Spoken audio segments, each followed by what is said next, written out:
Bəzi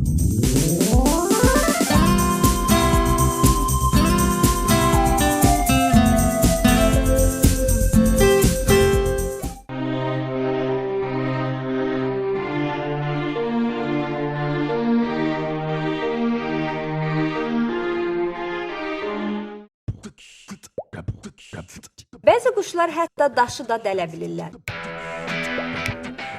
Sərt qayaları dəlmək üçün istifadə etdikləri yeganə alət isə dimdikləridir.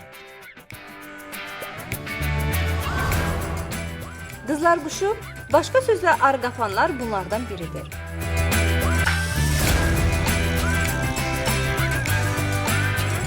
Qızlar quşu yuvasını qum daşı uçurumları üzərinə, yaxud çay sahillərindəki sərtləşmiş palçığa dimdiyi ilə vura-vura dəlik açaraq tikir.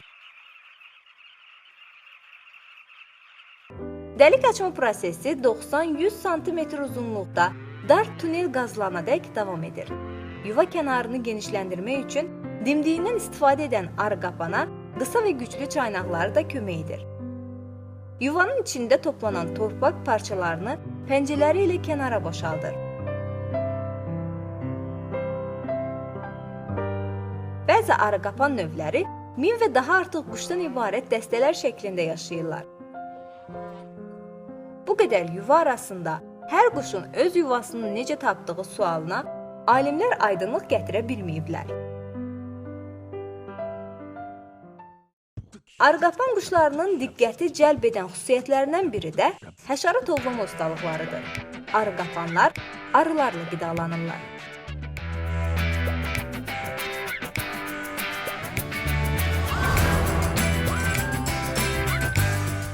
Bu olduqca təəccüblüdür, çünki digər quşlar üçün arı yemək öldürücü ola bilər. Ancaq arıqapanlar üçün arı zəhəri təhlükəli deyil. Çünki onlar tutduqları arının qarnını əvvəlcə bir budağı sürtərək aşındırır, beləcə zəhəri boşaltmış olurlar. Bu quşların digər fiziki xüsusiyyətləri də həşəratları asanlıqla ovlamaq üçün uyğun formadadır. Məsələn, dimdiklərinin uzunluğu 4,5 sm-dir. Bu uzunluq böyük əhəmiyyət daşıyır. Belə ki, əgər daha qısa olsaydı, ov edərkən böcəklər onu yaralaya bilərdi.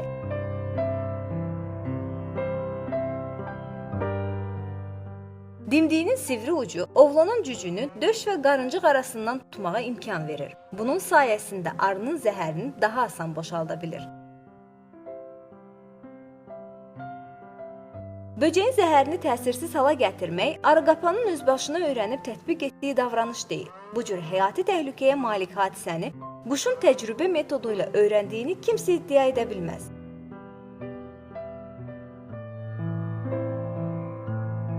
Bir quşun bu qədər ağıllı bir taktikadan istifadə etməyi onun doğulduğu andan bu məlumatları bildiyini göstərir. Üstəlik, quşun bütün fiziki xüsusiyyətlərinin bu cür ov etməyə uyğun formada olmağı arıqapanların arı ovlamaq üçün lazımi şəkildə yaradıldığını göstərir. Yer üzündəki bütün canlılar kimi, qızlar quşunu da mövcud xüsusiyyətləri ilə birlikdə Allah yaratmışdı.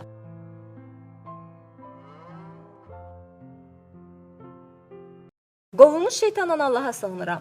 Həqiqətən də göylərin və yerin yaradılmasında, gecə ilə gündüzün bir-biri ilə əvəz olunmasında, İnsanlara fayda verən şeylərlə yüklənmiş halda dənizdə üzən gəmilərdə, Allahın göydən endirdiyi, onunla da ölmüş torpağı diriltdiyi suda, onun bütün heyvanatı yer üzünə yaymasında, küləklərin istiqamətinin dəyişdirilməsində və göylə yer arasında ram edilmiş buludlarda başa düşən insanlar üçün dəlillər vardır.